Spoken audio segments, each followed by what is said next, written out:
Specially abled child के लिए जो आवश्यक इंफ्रास्ट्रक्चर खड़ा करना होगा उसको खड़ा करेंगे। ये है शुभ शुरुआत।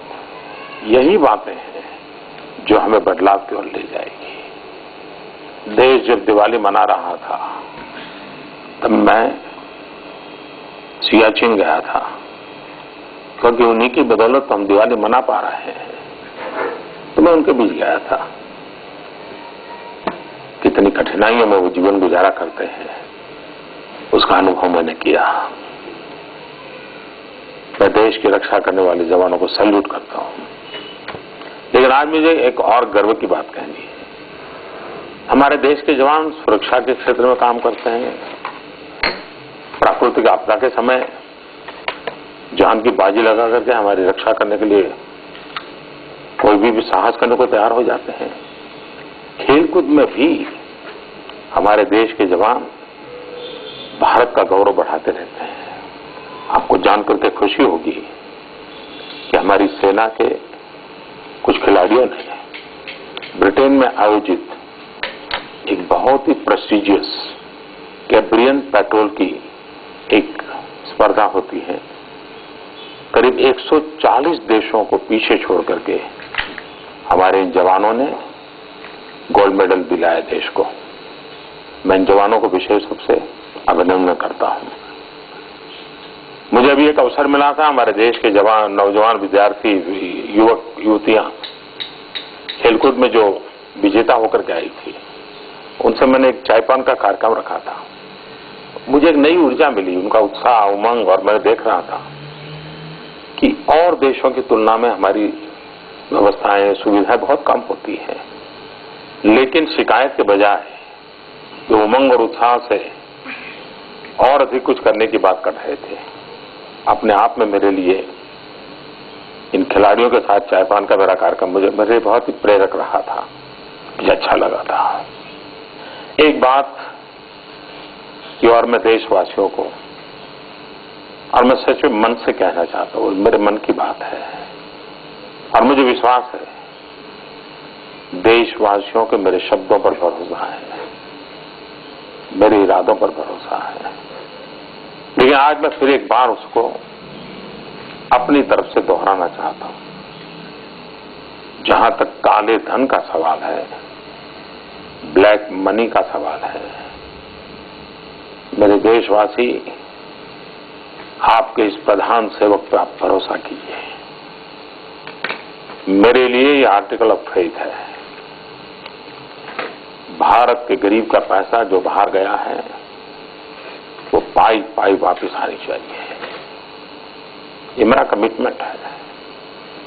रास्ते क्या हो, पद्धति क्या हो, उसके विषय में मतभिन्नता हो सकती है और लोकतंत्र में स्वाभाविक है।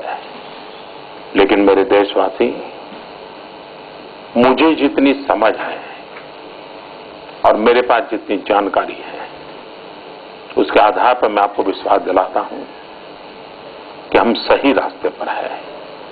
आज तो किसी को पता नहीं है, न मुझे पता है, न सरकार को पता है, न आपको पता है, न पहले वाली सरकार को भी पता था कि कितना धन बाहर है।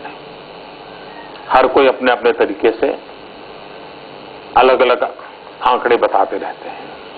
मैं उन आंकड़ों में उलझना नहीं चाहता। मेरी प्रतिबद्धता ये है, 2 रुपया है, 5 रुपया है, करोड़ है, अरब है कि खरब है, जो भी है, ये देश के गरीबों का पैसा है, वापस आना चाहिए। और मैं आपको विश्वास दिलाता हूं, मेरे प्रयासों में कोई कमी नहीं रहेगी, कोई कोताही नहीं बरती जाएगी। मुझे बस आपके आशीर्वाद बने रहे। मैं आपके लिए जो भी करना पड़ेगा, जब भी करना पड़ेगा, जरूर करता रहूंगा। ये मैं आपको भरोसा देता हूं। मुझे एक चिट्ठी आई है, श्रीमान अभिषेक पारिक की तरफ से आई है। वैसे इस प्रकार की भावना मुझे, मैं प्रधानमंत्री नहीं था तब भी कई माताओं बहनों ने प्रकट की थी। कुछ डॉक्टर मित्रों ने भी मेरे सामने बात प्रकट की थी और मैं भी भूतकाल में इस विषय पे अपनी भावनाओं को प्रकट करता रहा हूं। श्रीमान अभिषेक पारिक ने मुझे कहा है कि हमारी युवा पीढ़ी में बहुत बड़ी तेजी से नशे का सेवन, ड्रग्स की तरफ झुकाव बढ़ रहा है। उन्होंने मुझे कहा है कि आप इस विषय पर अपने मन की बात में जरूर चर्चा करें। मैं उनकी इस पीड़ा से सहमत हूं। मैं अगली मन की बात जब करूंगा, मैं जरूर ये नशाखोरी, ये ड्रग्स माफिया और उसके कारण भारत के युवा धन को कितना बड़ा संकट आ सकता है, उसकी चर्चा अगली बार मैं जरूर करूंगा। उस विषय में आपके भी कुछ अनुभव हो, आपको कुछ जानकारियां हो, इस नशे की आदत वाले बच्चों को आपने अगर बचाया हो, बचाने के कुछ आपके तौर तरीके हो, किसी सरकारी मुलाजिम ने कोई अच्छी भूमिका निभाई हो, अगर ऐसी कोई जानकारी आप मुझे देंगे तो मैं देशवासियों के सामने इन अच्छे प्रयासों की बात पहुंचाऊंगा और हम सब मिलकर के हर परिवार में एक माहौल बनाएंगे कि फ्रस्ट्रेशन के कारण कोई बच्चा इस रास्ते पर न चला जाए। जरूर इसकी विस्तार से हम चर्चा करेंगे। मैं जानता हूं, मैं ऐसे विषयों को हाथ लगा रहा हूं जिसके संबंध में सरकार सबसे पहले कटघरे में आती है, लेकिन हम कब तक चीजों को छुपा के रहेंगे? कब तक हम पर्दे के पीछे सब बातों को टालते रहेंगे? कभी न कभी तो अच्छे इरादे के लिए संकट मोड़ना ही पड़ेगा। मैं भी ये हिम्मत कर रहा हूं आपके प्रेम के कारण, आपके आशीर्वाद के कारण, और मैं करता रहूंगा।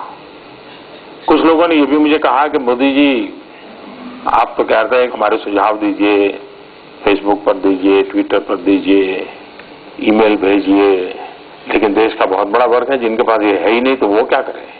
आपकी बात सही है, ये सुविधा सबके पास नहीं है।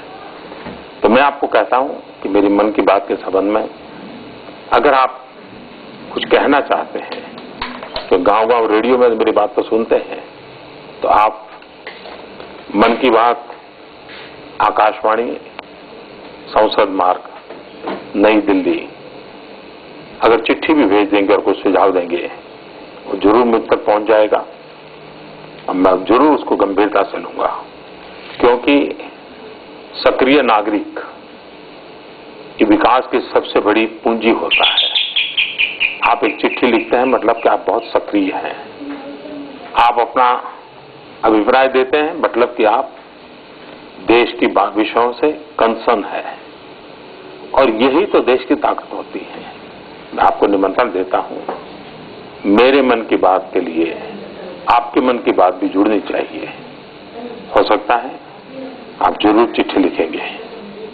मैं कोशिश करूंगा फिर अगले महीने आपसे बात करने की।